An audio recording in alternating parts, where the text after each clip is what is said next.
Hello everyone, welcome to History and Culture. In the western suburbs of modern-day Beijing, there is a site that once was a garden from the Qing dynasty, standing side by side with the famous Summer Palace. Though it is now in ruins, one can still sense the grandeur and magnificence it once had. Can you guess the name of this garden? That's right, it's the Old Summer Palace, also known as Yuanminjiwen, which was deeply beloved by the emperors of the Qing dynasty. Every summer, the emperors would come here to hold court and escape the heat. And as a result, the garden was bestowed with the title of Summer Palace. However, due to various historical reasons, all that remains of Yuanminjiwen today is a pile of ruins. We can never know exactly what it looked like in its prime. Fortunately, some photographs of Yuanminjiwen before its destruction were published by the British. And these images of its fairy tale-like scenery once caused a global sensation. In the photos, Yuanminjiwen is depicted with magnificent buildings, beautiful landscaping, and solemn palaces. Sunlight pours down through the golden rooftops, and the whole palace seems to be adorned with a golden edge. In the evening, when the warm sunlight no longer blinds, it shines on the glistening little lake. The lake reflects the surrounding mountains and waters, while elk and cranes frolic together. If this place isn't a paradise, then where would immortals reside? Yuanminjiwen not only encapsulated the hard work of countless craftsmen but also perfectly demonstrated the essence of Chinese garden art. According to public records, the construction of Yuanminjiwen began during the late reign of Emperor Guangxu and continued through the reign of Emperor Yongzheng, with official expansion starting in the second year of Emperor Yongzheng's rule, 1724. When Emperor Qianlong ascended the throne, he carried out large-scale renovations, adjusting the landscape and adding many new buildings. Yuanminjiwen was modeled after many famous gardens in China, especially in the Jiangnan region. Its architectural style was diverse, including halls, pavilions, towers, bridges, temples, Taoist shrines, villages, and markets, 38 different layouts in total. The garden's design was centered around water features, and many buildings incorporated religious elements. Yuanminjiwen not only gathered rare treasures from around the world but also held a vast collection of ancient paintings and antiques in a wide variety. The buildings within the garden inherited China's traditional majestic style while incorporating European palace designs, creating a unique fusion of Chinese and Western styles. It blended the best of both East and West, transcending time, and became one of the most outstanding gardens in history. Concerning the old photos of Yuanminjiwen published by the British, historians speculate that these images were taken before the garden was destroyed in 1860. Through these rare photos, we can still catch a glimpse of the colorful corner of Yuanminjiwen and almost feel its former grandeur. The construction of Yuanminjiwen began during the late reign of Emperor Guangxu. The Qing emperors had always been fond of the landscapes of Jiangnan, and Emperor Qianlong, in particular, had a deep affection for the natural beauty of the region. During his reign, he made several trips to Jiangnan, showing just how much he cherished its scenery.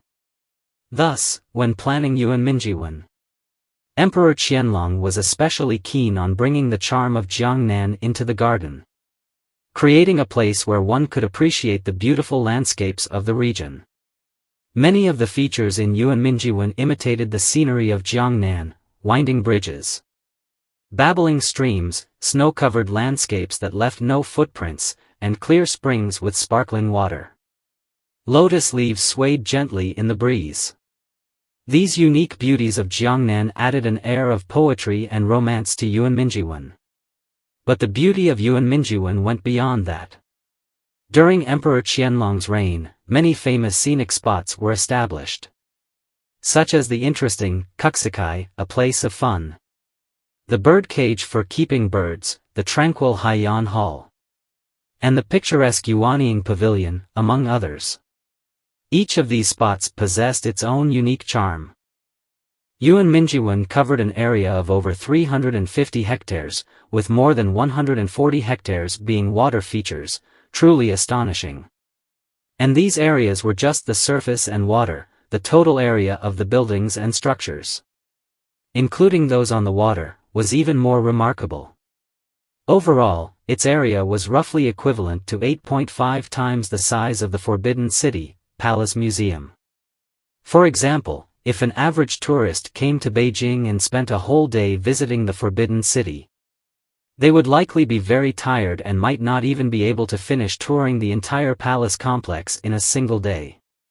The ground area of Yuanminjiwan's buildings alone was more than 10,000 square meters larger than that of the Forbidden City. If you added the water-based structures, it would take a visitor nearly a week of continuous touring to see everything, without even needing a break. In addition, the architectural style of the old summer palace is truly all-encompassing, incorporating almost every architectural form in Chinese history.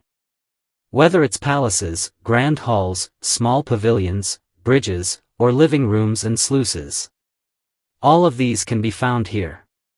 Even temples, Taoist shrines, and bustling markets are all present. One could say that the architectural styles in the old summer palace are beyond imagination. There is no end to what you can discover. Not only that, but the old summer palace also housed a large collection of precious antiques, calligraphy, and porcelain, many of which were produced by imperial kilns. The quantity was so vast that it is beyond counting. The Qing dynasty government invested several generations of effort into the old summer palace, even being frugal and reluctant to use the emperor's burial treasures, all to make the palace appear more luxurious and prestigious. The treasures housed within the old summer palace are still invaluable to this day, many of which are national-level cultural relics.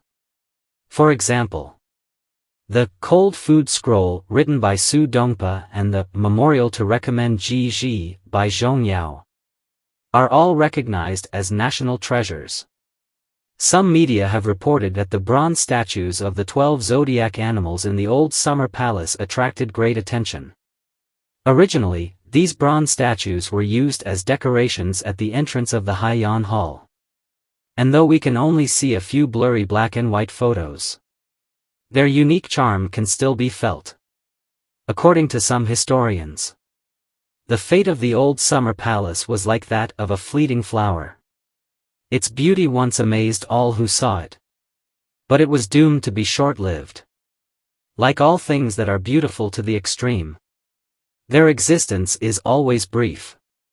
To satisfy the desires of some powerful individuals, the Qing dynasty government used all its resources to plunder the wealth of the people, building this extravagant garden, almost like a heavenly palace.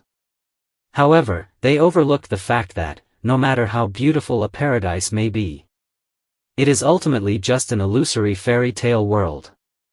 Thus, this famous imperial garden lost almost everything in the flames of war.